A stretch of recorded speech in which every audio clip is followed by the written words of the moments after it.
Tardes, ingenieros. Como habíamos quedado en los compromisos, vamos a hacer la retroalimentación de la tutoría número 1, pues que no se pudo dar por los temas que ya conocemos. Entonces vamos a iniciar. Esta primera tutoría se llamaba la base de los ecosistemas.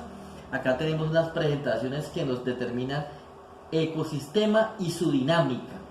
Vemos en la primera imagen un ecosistema terrestre, uno acuático, y obviamente tenemos el sol como referente, que es la fuente básica de energía para todos los seres vivos dentro del planeta Tierra.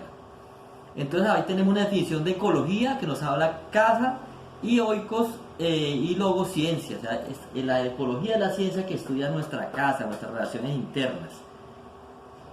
Vamos a determinar acá una serie de factores en unas definiciones. Ecología es el estudio científico de las relaciones entre organismos y el ambiente. Incluye no solo las condiciones físicas, sino también las condiciones biológicas en que vive un organismo. Lo vamos a ver más adelante. Interacciones de los organismos tanto con el mundo físico como el mundo de su misma especie y con las demás especies. Vamos a dar relaciones intraespecíficas, interespecíficas y biotopo y bioma. ¿Listo? ¿Qué es un ecosistema? Ya podemos verlo determinado ahí. El medio físico, que se denomina biotopo. Tenemos que hablar de medio físico: agua, rocas, aire, temperatura, humedad, pH, salinidad y demás factores que lo conforman. Bueno, vemos en esta diapositiva claramente un mapa conceptual. El ecosistema es la base de todo. Tenemos el biotopo, que son los factores abióticos, es decir, los que no tienen vida, y la biocenosis o comunidad, que son las poblaciones relacionadas. Tengamos en cuenta, ¿cierto?, que la comunidad son poblaciones.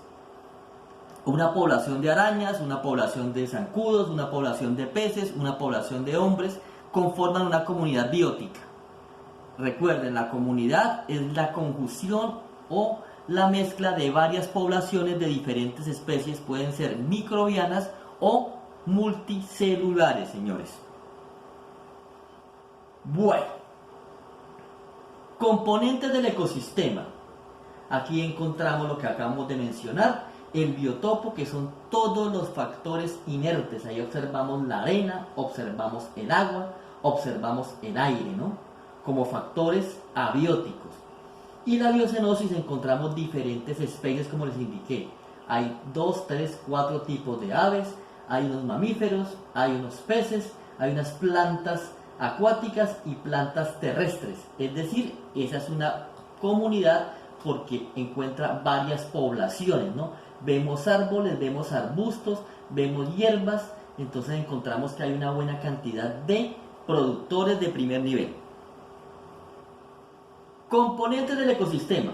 Aquí encontramos lo que acabamos de hablar, ¿no? La hierba, la duna, el águila, una cantidad de especies, ¿cierto? Eso conforma. A la mano izquierda encontramos el biotopo, donde están los factores abióticos, y al derecho los factores bióticos o biocenosis. Hablamos de fauna, flora y la relación entre los seres vivos. Bueno, ya eso lo hemos determinado. Ahora hablemos un poco del suelo. El suelo es la capa más superficial del planeta Tierra. Puede tener entre 10 y 40 centímetros. El suelo fértil, es decir, porque después ya encontramos el subsuelo, como ven en la diapositiva, que es una cantidad de rocas o arcilla, a veces roca viva, a veces roca fragmentada o arena. El suelo es rico en nutrientes y en organismos, tanto pluricelulares como unicelulares. Por ejemplo, ahí observamos fácilmente una serie de artrópodos, unos arácnidos, sí, alcanzamos a verlos ahí, unas escolopendras, unos anélidos, como son las lombrices de tierra.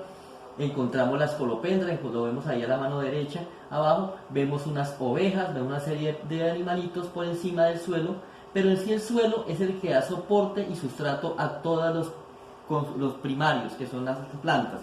Sin el suelo, el planeta Tierra no existiría, obviamente, porque al no haber productores, pues obviamente no habría ni de primer nivel y obviamente de parente ninguno, ¿no? Factores abióticos ya los establecí claramente. Ahora hablemos de la comunidad. Los factores bióticos. Hay relaciones intraespecíficas que en el anterior video les manifesté que iban a ampliar acá. Recuerden, son aquellas que se dan entre individuos de la misma especie. Tomemos como Ejemplo, el ser humano. El ser humano tiene relaciones de competencia. Ustedes, ingenieros, el día que van a pedir trabajo, hay una vacante para 50 ingenieros, ahí existe una competencia. En los animales menos desarrollados compiten también por la alimentación, por la reproducción, por un territorio, y eso se da a nivel de todas las especies. No pensemos que los seres humanos no tenemos competencia, al contrario, somos los que más competimos, ¿no? Y las interespecíficas que se dan por fuera de las especies, que son las relaciones externas. Entonces encontramos ahí fácilmente al pez payaso, recordemos a Nemo, junto a la anémona, que ella lo protege para que no sea presa de ningún otro pez más grande, y a su vez la limpia de los organismos que le atacan. Es una relación simbiótica llamada mutualismo. Vemos al tiburón blanco en un proceso de cacería, ese obviamente es un proceso de depredación, hay depredación entre una y otra especie, y en el recuadro a la izquierda vemos las abejas con una relación intraespecífica, porque entre las mismas construyen comunidad. Sabemos que las abejas son los insectos más organizados, tienen estructura social, y a su vez, gracias a ello, logran ser tan prósperas y tan importantes. Ya hablamos que es población, que es la cantidad de los individuos de la misma especie, y ya la comunidad tiene que ver con diferentes especies conjuntas. Ahí encontramos las relaciones que acabamos de mencionar ya ampliamente, ¿no? Específicas encontramos el antagonismo, que es la competencia por la luz, el agua y el territorio. Y las de beneficio, las de defensa, reparto de tareas, búsqueda de alimentos, perpetuación de la especie. Encontramos una colonia de pingüinos que todos se protegen unos a otros. Ya hablamos de la competencia, claramente lo tenemos nosotros establecido. Incluso los humanos, a través del juego, de los deportes, hemos logrado esa competencia, volverla algo mucho menos violenta, pero de todos modos seguimos compitiendo, ahí sea por un trofeo, ¿no? Las intraespecíficas tienen unas condiciones muy claras. Las familiares tienen que ver con una manada, pensemos en leones. Las gregarias son asociaciones de organismos que se desplazan juntos, como las bandadas de aves. Ellos todos van en un solo bloque para protegerse, ¿cierto? Coloniales, lo que hacen las abejas, lo que hacen los corales, que van llegando y van formando colonias grandísimas en un solo sitio, ¿sí? Y las sociales, que esas ya tienen que ver con animales mucho más evolucionados, como pueden ser los elefantes, que tienen unas condiciones sociales muy amplias y con jerarquías muy marcadas. Bueno, aquí ya tenemos el tema de monogamia y poligamia. En esta parte quería hacer un poco de profundización, porque es importante, cuando hablábamos de las migraciones, la importancia de que el material genético pueda rotar. Es decir, no es conveniente, y los que han tenido finca o los que tienen familiares en el campo saben que no es bueno que la vaca se reproduzca con los mismos hijos, con los terneros hijos, porque los toros salen enfermos. Igual los seres humanos, por eso no es conveniente que entre parientes exista matrimonio o reproducción, porque suele salir la especie deteriorada, dañada. Entonces, por eso es importante las migraciones, porque tanto llevan material genético como lo traen, ¿no? En algunos casos hay unas invasiones, como lo ha pasado en algunos sitios donde llevan especies no deseadas que terminan por colonizar los territorios, pero en general las migraciones son importantes. Además, cuando los animales migran, van llevando en sus excrementos nutrientes que van obviamente ayudando a que el ecosistema siga creciendo. Bueno, acá esos son ejemplos de las relaciones. Esta información la voy a rotar a ustedes a través de un correo electrónico. Vamos a hacer énfasis en lo que creo que debimos haber hecho un poco más de acentuación a las preguntas generadoras.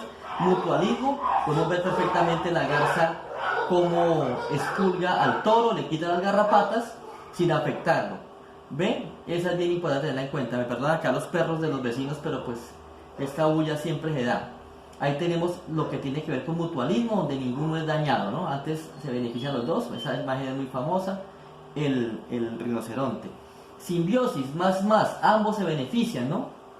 Los líquenes, con las algas unicelulares y los hongos, tienen la ventaja de que se anclan en las plantas, ¿no? O en las rocas, y se benefician, tanto la una protege a la otra, y la una permite que la otra se soporte, son beneficios mutuos. Mutualismo simbiótico obligado, las hormigas pues se cortan las hojitas y las llevan todas, entonces ese sí no es tan no es tan beneficioso porque finalmente la planta pierde, ¿no? Aquí contemos otro tipo de mutualismo que es el facultativo y continuamos con una serie de relaciones interespecíficas. Ahí lleva la competencia, claramente estamos observando cómo los animales hacen ese tipo de predación, ¿no? Aquí vemos unos patos en diferentes condiciones y la más famosa, el león matando al búfalo, una predación en África. Muy bonito el gatico, es una imagen muy bonita, ese gato pues con un ratón haciéndole control biológico. Y el parasitismo, en esta parte quería hacer un poco de concentración porque los parásitos son, efectivamente su nombre indica, son dañinos, son malos. Los parásitos en el ser humano causan cantidad de muerte, solamente pensemos en la malaria, ¿no? Y existen dos tipos de parásitos, los endoparásitos, como la lombriz solitaria, y los ectoparásitos, como las pulgas, piojos, liendras y garrapatas. Y entonces los parásitos son dañinos para una especie y obviamente el parásito es el que se alimenta. Ahí vemos los endo y los ectoparásitos, se los acabé de mencionar.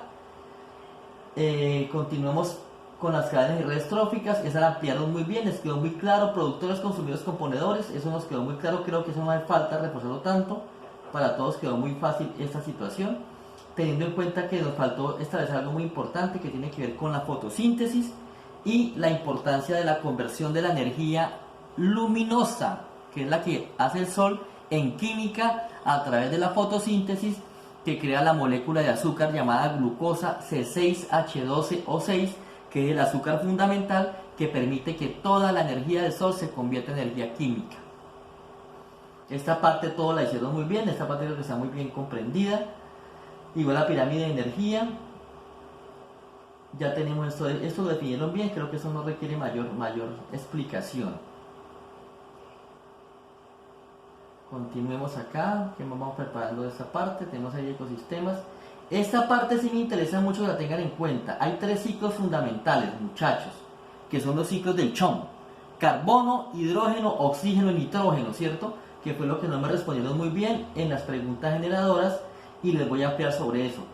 Ciclo del carbono, ciclo del nitrógeno, ciclo del oxígeno y ciclo del nitrógeno. El oxígeno y el nitrógeno hacen el ciclo del agua, que es el ciclo que ya todos conocemos. Importante el ciclo del nitrógeno. El nitrógeno es el único de los elementos CHOM, que son los que permiten la vida en la Tierra, que no está encontrado en depósitos minerales. El nitrógeno es un gas que está presente en el 70% de la atmósfera y la única forma de que el nitrógeno sea fijado es a través de un ciclo del nitrógeno que consiste en la fijación a través de bacterias nitrificantes o descargas eléctricas. El nitrógeno llega al suelo y se fija en el suelo. Por esa razón el nitrógeno es tan complejo en la vida, ¿sí? El nitrógeno, una vez fijado y absorbido por los seres humanos o los animales también, se convierte en amoníaco. Por eso la orina huele tan maluco, porque es amoníaco. El amoníaco, símbolo químico NH3, está conformado por nitrógeno y es la fuente fundamental de nitrógeno. Tanto las heces como la orina son el ciclo del nitrógeno que es absorbido, como les indiqué, de la parte atmosférica hacia la Tierra por bacterias nitrificantes o por descargas eléctricas. Otro importante bioelemento es el fósforo, símbolo químico P, que se encuentra en minas y depósitos minerales, y ese pues tiene un ciclo similar, de que es absorbido por las plantas, luego por los seres superiores o los animales consumidores de primero, segundo y tercer orden, y finalmente excretado en forma de heces u orina. De la misma manera, el importante y el más fuerte es el nitrógeno, como les indico, que es el único bioelemento que no está presente en forma sólida. Eso no me lo plantearon, compañeros. Sucesión ecológica, fue bastante amplia la observación de ustedes, compañeros. Hay una primaria y una secundaria. La primaria tiene que ver cuando aparece una isla, por ejemplo en Hawái, esas islas que se fundan nuevas en Hawái, que aparecen de la erupción volcánica. Esas islas lentamente van adquiriendo una capa de suelo y van teniendo posteriormente su nivel de vida a través de la creación primero de algunos líquenes, algunos musgos y finalmente ya las plantas superiores. La secundaria se da cuando hay una catástrofe natural. Por ejemplo, recordemos el antiguo Armero cuando quedó arrasado, después de un tiempo uno pasa por Armero y ya encuentra un bosque secundario. Eso es sucesión secundaria. Que quede bien definidas dos cosas. La primaria, los suelos nuevos, como les indiqué, en las erupciones volcánicas es el ejemplo más claro. Y la secundaria, cuando hay catástrofes naturales, que el bosque el mismo se recupera de manera natural. Bueno, también se le puede ayudar, ¿no?